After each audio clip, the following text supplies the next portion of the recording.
All this is Dr. Mubin Sayed from drbean.com. Welcome to one more show. So today I have once more my special guest with me, Kairi. So let me just very quickly show you that she's sitting in my lap.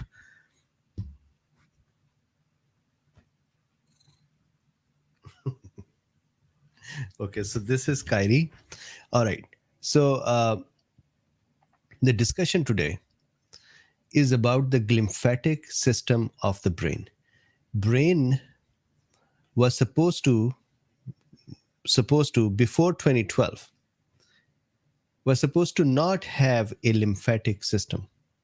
Our whole body has lymphatic system, and the function of the lymphatic system is that when there is debris in the tissue or bigger particles or macromolecules, broken up proteins, bacteria, viruses, fungi, broken cells, those big particles that cannot go back in the blood vessel because the wall of the blood vessel is tight and does not allow bigger things to pass through it.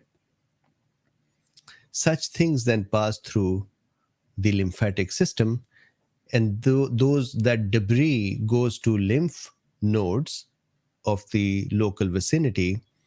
Over there in the lymph nodes, there are immune system cells, and those cells will pick up that debris, see if they need to respond to that, and immune system response will occur, plus filtration will occur, plus breakdown of the debris would occur, and finally the finer broken parts are then released in the blood circulation.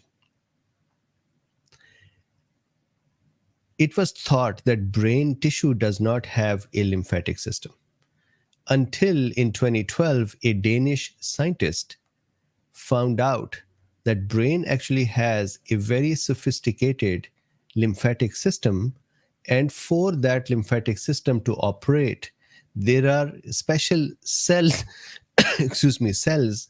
This is definitely the cats when they sit near me and they have their fur, then I start coughing. Okay, anyways, my apologies. So the cells that are called astrocytes, these are involved in the glymphatic system, and I'll explain that today and draw that for you today. Because of this, we call the brain's lymphatic system as glymphatic system instead of lymphatic system. And the glymphatic system, the G in there, stands for glial cells.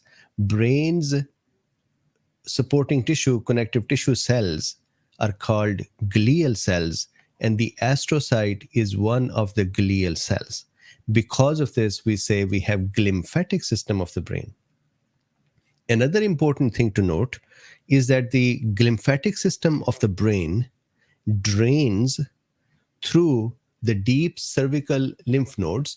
Deep cervical lymph nodes are lymph nodes that are present deeper to our sternocleidomastoid muscles.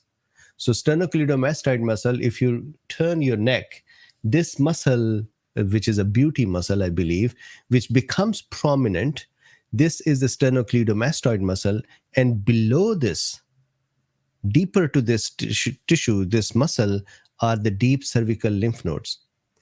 Because of this, massaging the sternocleidomastoid muscle, I'm talking about the muscle, not the angle of the jaw, because we have carotid body here.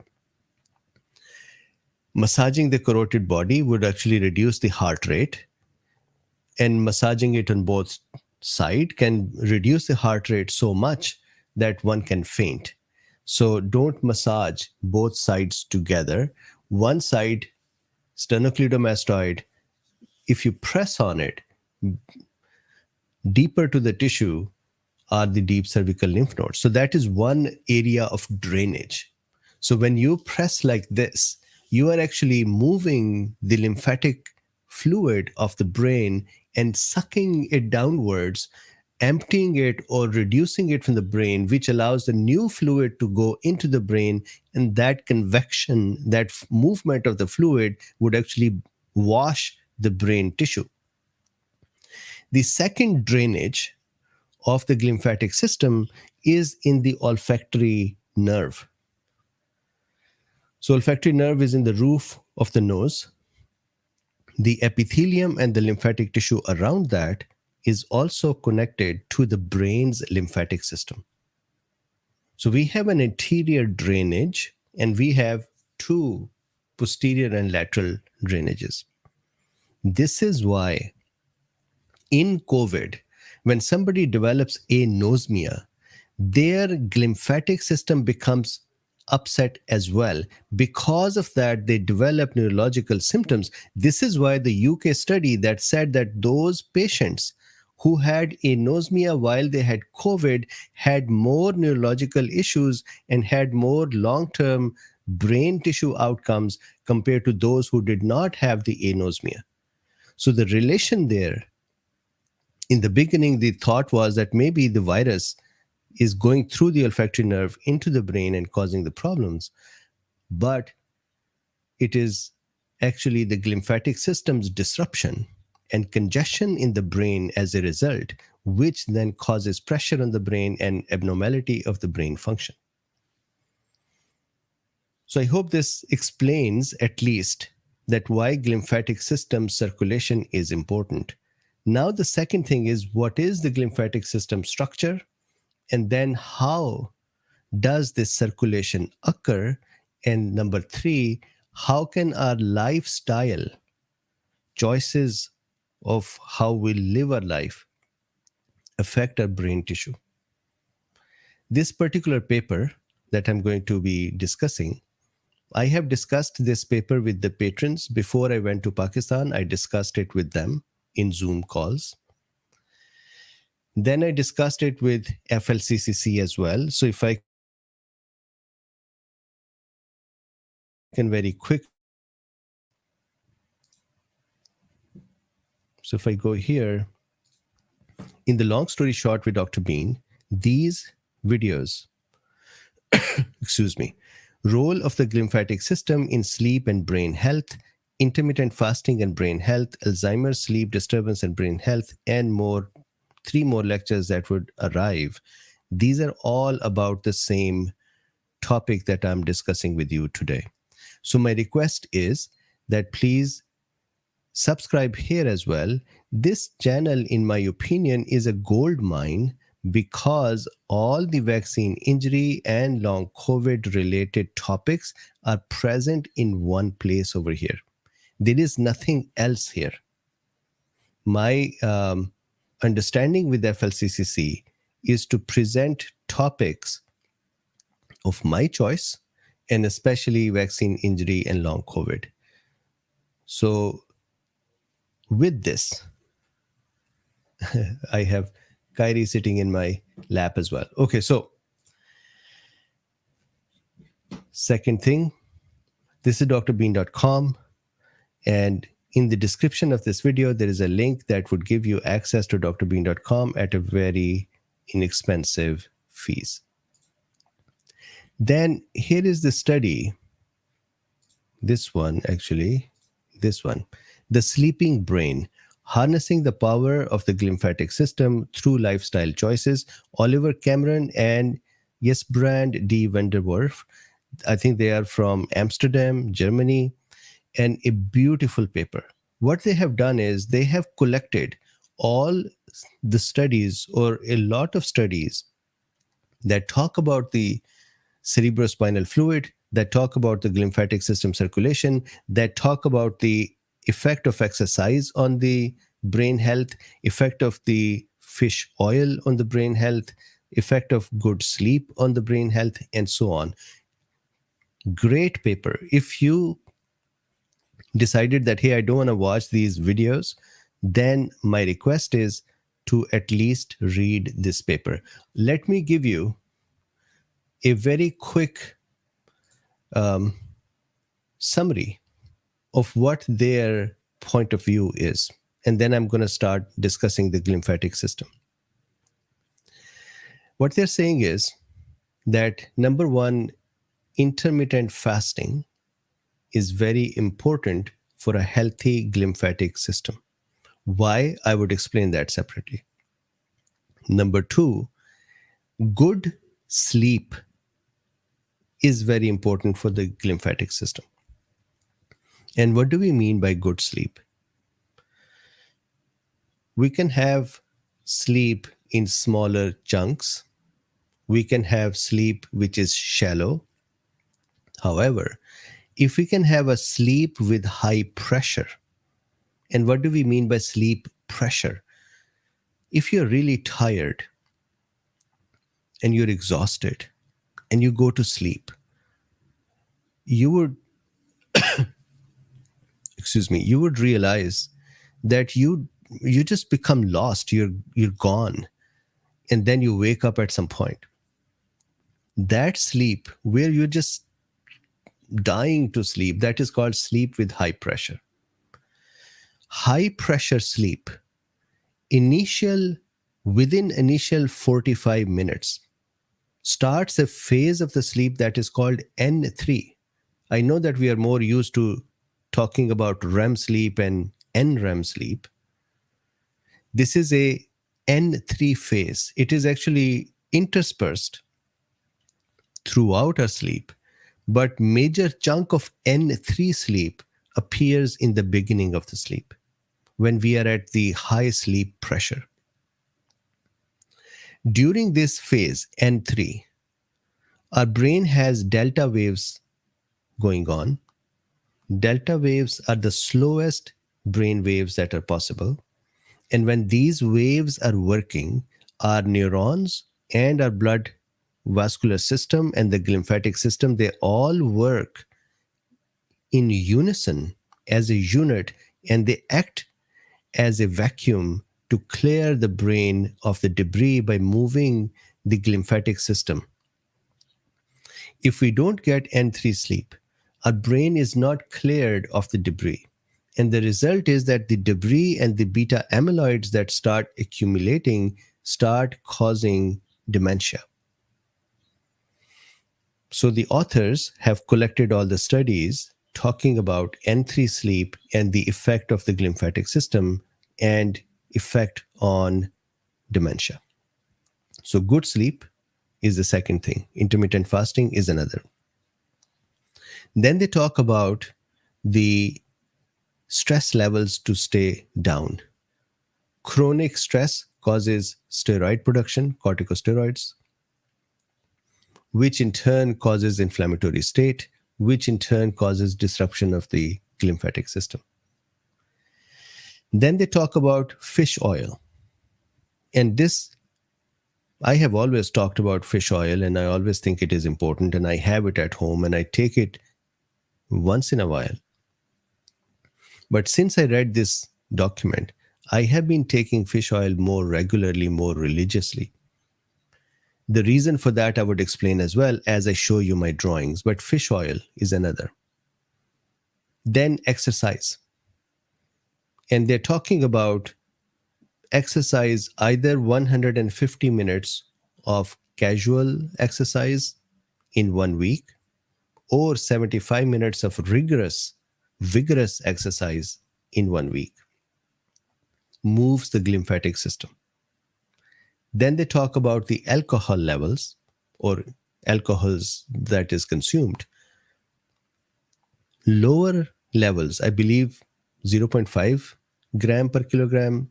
We'll look at that again. Because I do not drink, I do not have a very good idea about the levels. But lower alcohol level consumption improves the glymphatic system's operations. So it is neuroprotective. However, medium and higher amounts of alcohol consumption disrupts the glymphatic system and is neurodegenerative. Then they talk about norepinephrine, which is one major hormone or neurotransmitter for the brain that helps with the glymphatic system's operation. So these are the lifestyle choices: relaxation, exercise, fish oil. I would add massage for at least the sternocleidomastoid, a deep tissue massage of the whole body. allows the whole body's lymphatic system to move and is also very, very useful. And then intermittent fasting and sleep. So now you have the summary of the whole paper. My request once again is that please look at the long story short with Dr. Bean from the FLCCC platform. However, I want to now explain what is the glymphatic system. I think that this one topic is going to become an asset for all of us to be able to have healthier brain as we age further. And why do I bring in the age in this? The N3 sleep is most abundant in children. It is most protective, most restorative, most constructive sleep phase for brain, most healing and curative. As we start aging, after puberty, actually, the N3 sleep phase, the amount of sleep starts reducing, but it is still about 25% of the overall sleep in youngsters. After 50, the percentage of the N3 sleep compared to the overall becomes really low, and after 70, it almost vanishes. That doesn't mean we cannot have it. That simply means our sleep becomes so disturbed, and there is so much debris collected in the brain that having a good N3 sleep becomes difficult.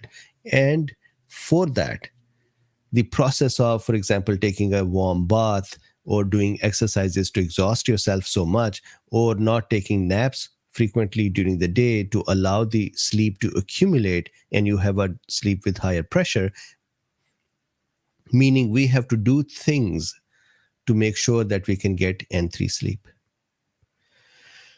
So with these choices, now let's look at the papers. So once again, this is the paper, The Sleeping Brain, Harnessing the Power of the Glymphatic System Through Lifestyle Choices. Now I'm going to explain.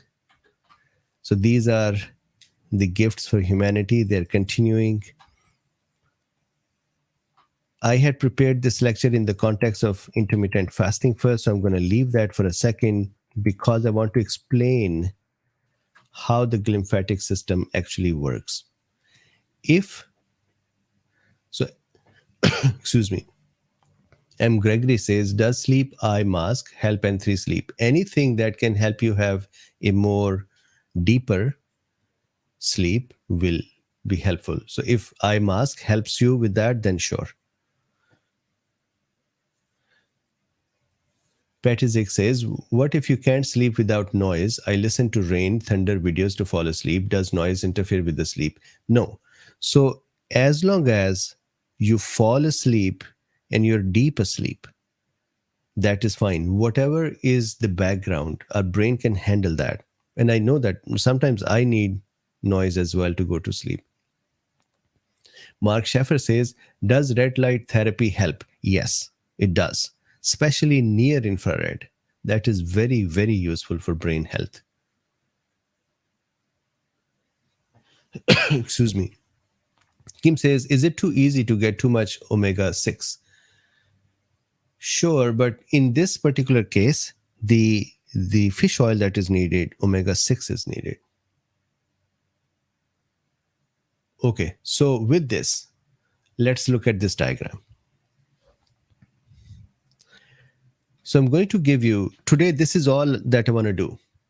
So normally in our body, what happens is as the blood vessels, aorta comes, this is a weird place for aorta to come out of the heart, but just go with me.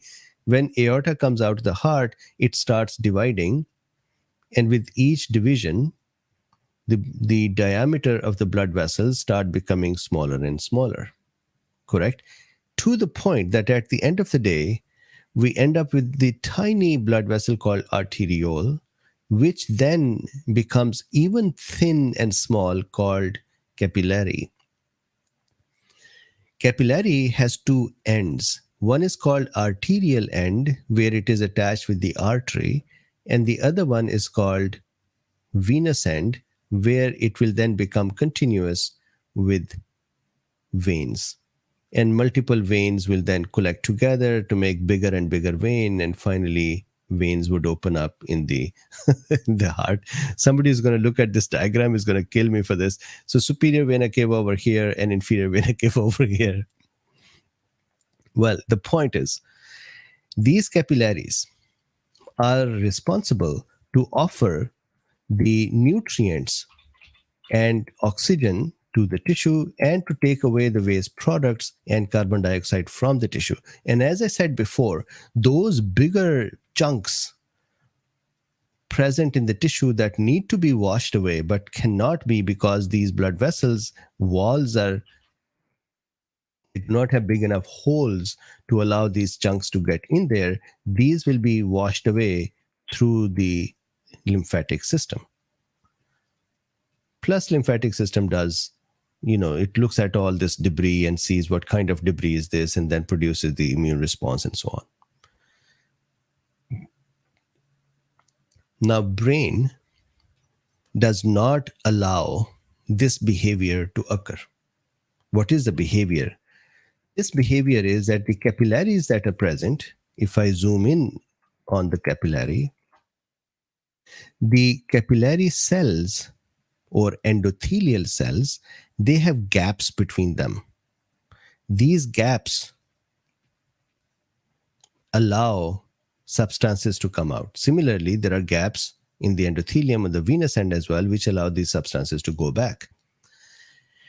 Brain does not allow this. Brain has a blood-brain barrier. Brain does not allow particles to come out of the blood and just enter the brain tissue, or particles from the brain tissue to enter the blood circulation just easily. It does not happen. So how does the brain's system work? So imagine that this is the blood vessel of the brain, capillary. First difference from the rest of the body, the gaps between the cells or the endothelial cells, these gaps are closed. They are tightly fused. We do not have gap junctions. These capillaries are not very permeable at all. So whatever is inside of them cannot just simply get out. We are making blood-brain barrier. So then how do the useful substances come out of the capillary? Well, we have special channels in the walls of the capillaries which allow specific substances to be moved out of the blood circulation and outside the capillary. But the story doesn't finish there.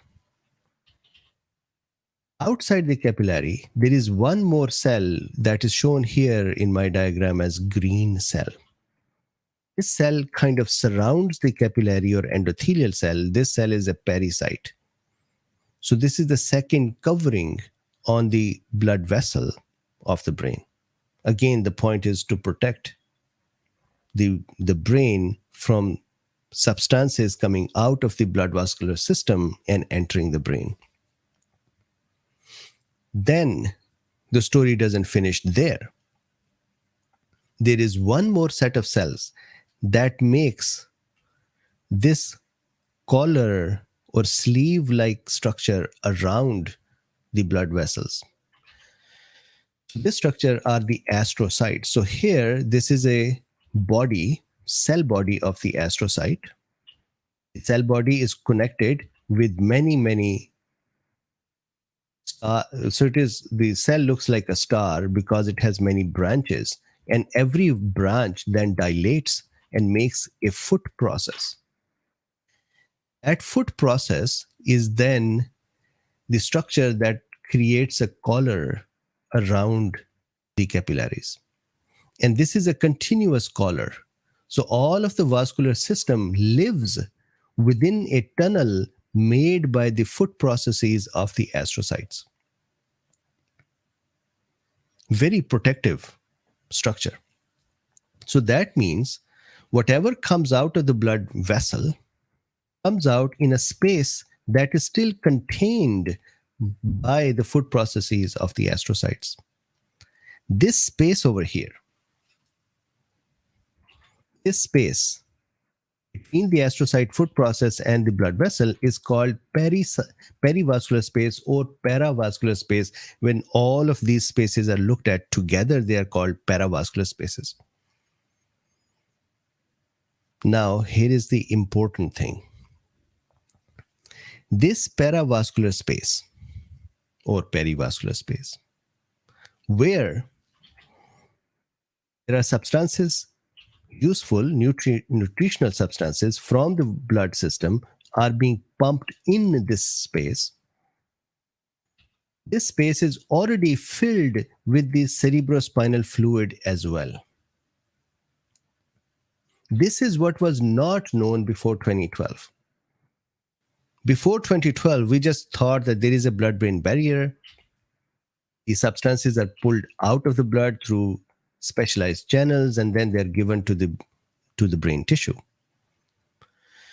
In 2012, the Danish scientists found out, well, that there is another layer around the blood vessels, and this little space has cerebrospinal fluid in it. So that means whatever comes out of the vascular system mixes with the cerebrospinal fluid, and then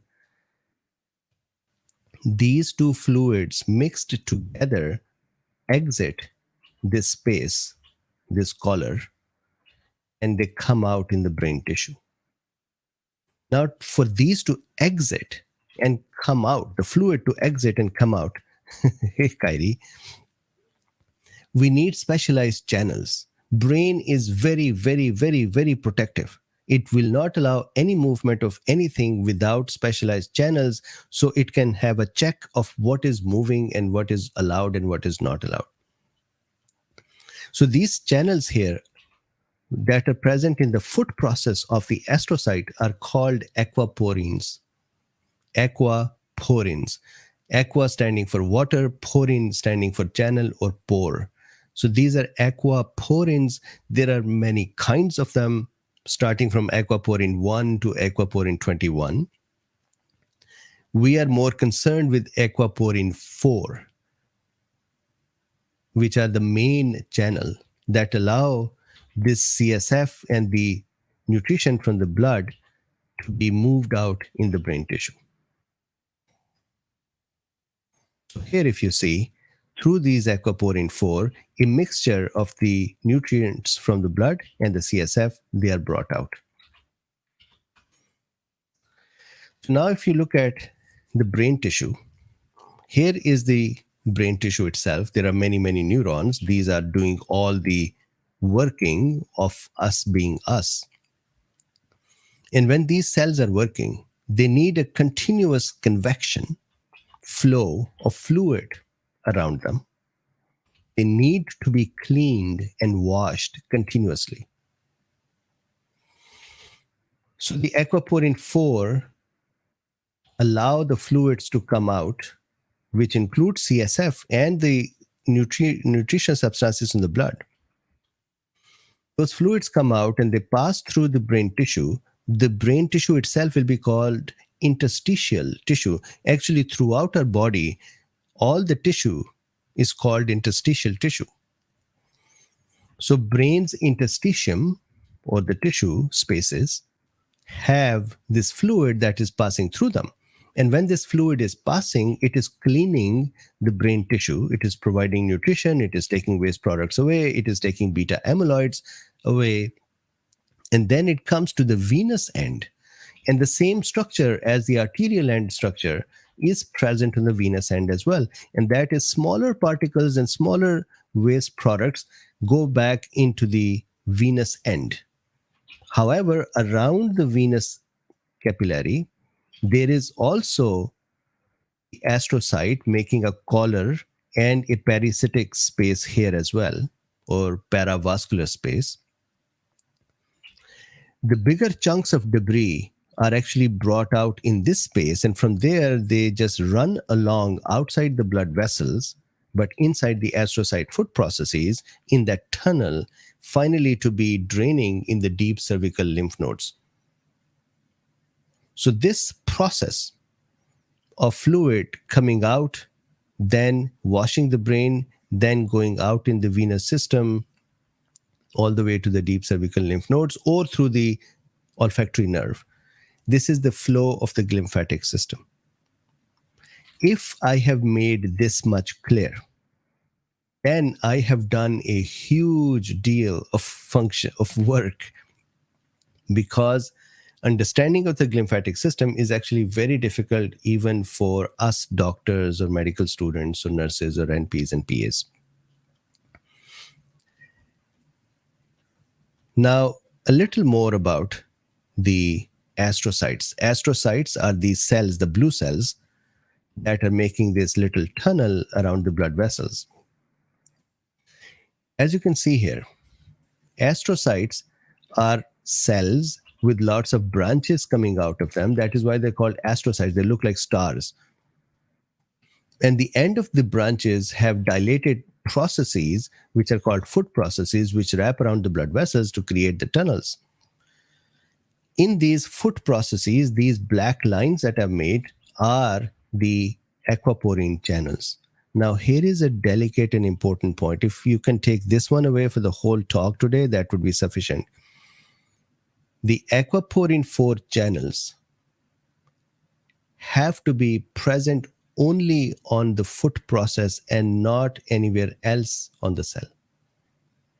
Then the cell is healthy, and then the brain tissue will stay healthy. So let me repeat this one point. I'm going to go back to this diagram.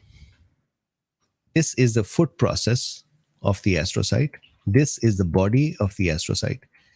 The aquaporine channels should be present on the foot process of the astrocyte instead of on the body of the astrocyte.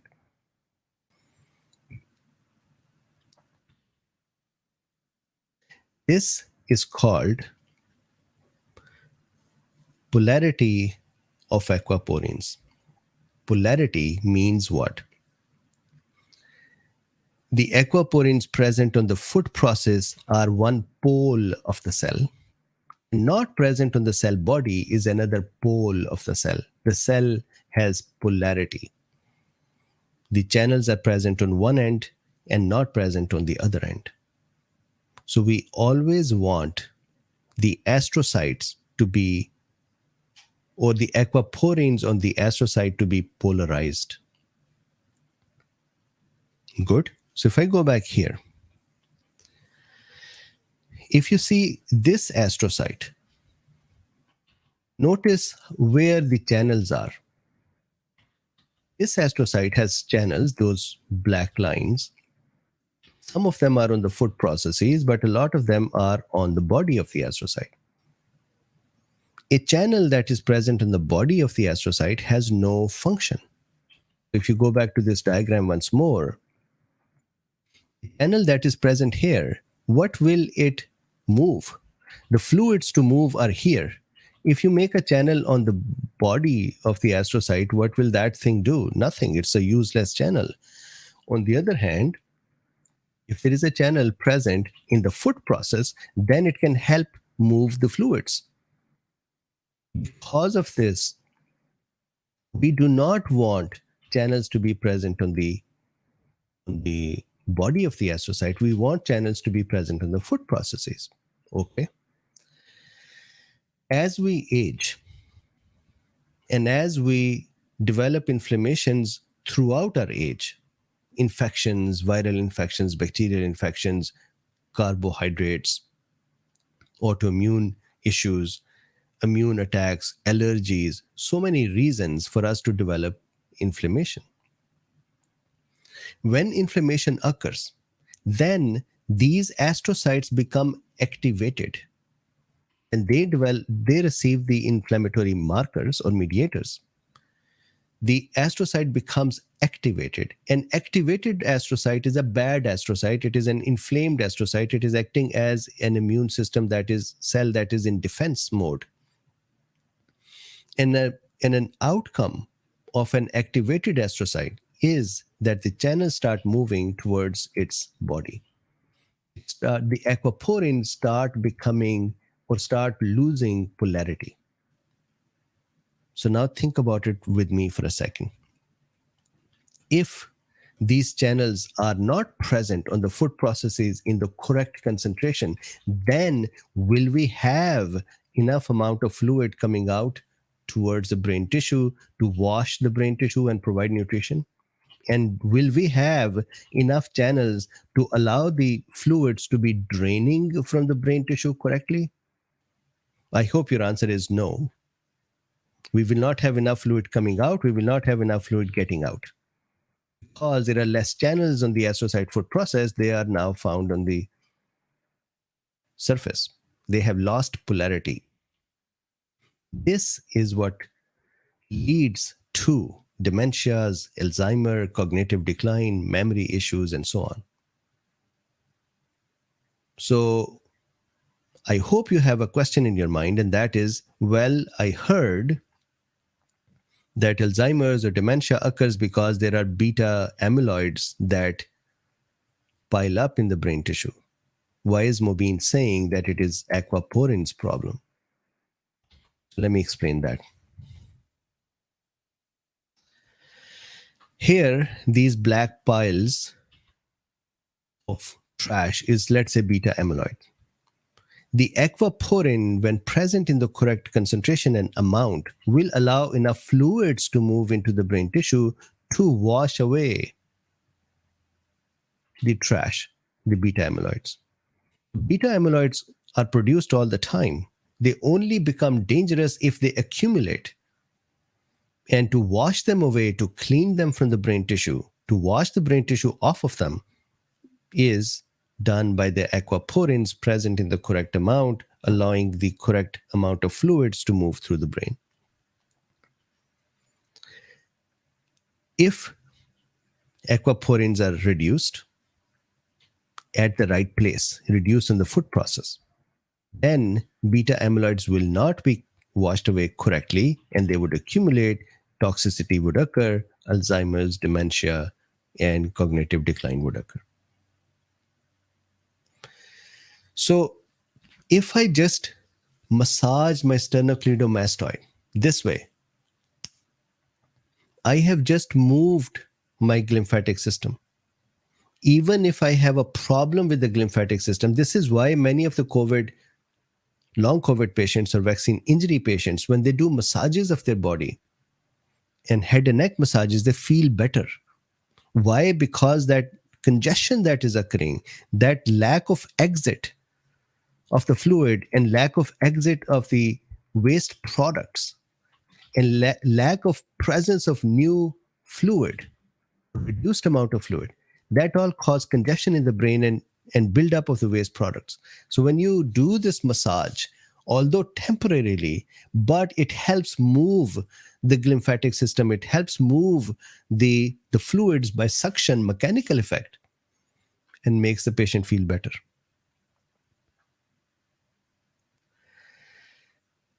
So I wanted to stop here before I go into the mechanisms of how fish oil and other things work. What I wanted to present to you is how the glymphatic system's circulation occurs. One of the most complex topics in medical sciences. There are many such topics, but this is one of them. And if I am able to convey it to you, then I think I have put us all on a path to understand our brain and its function and its health. Takeaway: please have your glymphatic system correct. And even if we do not have any inflammation, as we age, our glymphatic system reduces to work correctly. So massages, exercise, less amount of alcohol, norepinephrine, less stress, fish oil, intermittent fasting, deep N3 sleep are all going to help. You would actually feel the difference if you have good sleep and if you do intermittent fasting. I am fasting today. The um, the alertness that I get, it happens in every Ramadan. The alertness that I get, the sharpness that I get is very different compared to when I'm not fasting. So intermittent fasting is very, very important. So with this, thank you very much for listening in. I'm just going to look at a couple of questions. We are already 40 minutes into it. And if you wanted to hear the other parts of this series, I will do them here as well, but they're already present on the FLCCC platform. And I had already done them about a month ago on Zoom with patrons. So if you would like to join Patreon, the link is in the description. It's $5 a month. We do Zoom calls every Thursday now, and we discuss various topics that I cannot discuss here on YouTube. So Scott says, how does overall hydration impact this process? Positively. So if we are not very well hydrated, then moving the fluid becomes even more difficult. So hydration is very, very important. Siddhartha says, thank you. You're very welcome. So Dan says, no fish oil for me. Vegan, DHA, EPA will have to do. And in addition to going to exercise, there are many other mechanisms as well. Paul Borg says, do similar astrocyte structures surround the neurons which carry signals to and from the rest of the body's similar glymphatic system? So neurons have Schwann cells around them, which are not only protective, but also they allow the nerve impulse to run fast or accelerate or run with higher velocity. But they do not have the astrocytes. Astrocytes are present to support neurons as well. They are actually supporting system cells. But they do not do this function that they do around the blood vessels.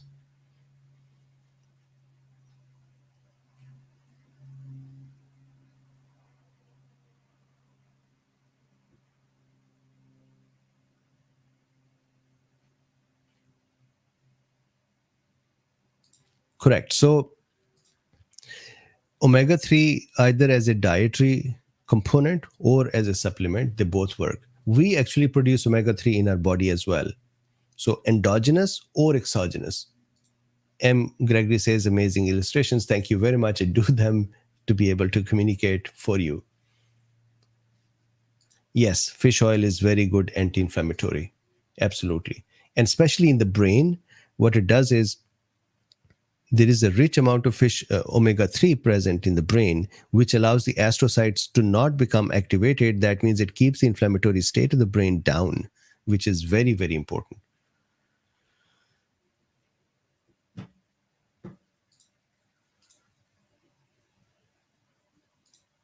You're very welcome. So with this,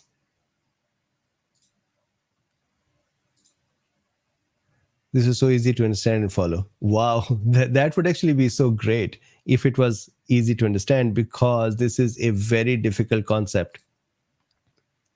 Okay, so with this, thank you very much. Please like, subscribe, and share. If these are the kind of talks you like, then support them as well. You would be helping others. You'll be helping me produce lectures which would help medical students, nursing students to practice better and have better healthcare. So you can support this by PayPal or by becoming part of Patreon or Substack or getting drbean.com access. All the links are in the description. With this, thank you very much, and I would see you tomorrow. Bye for now.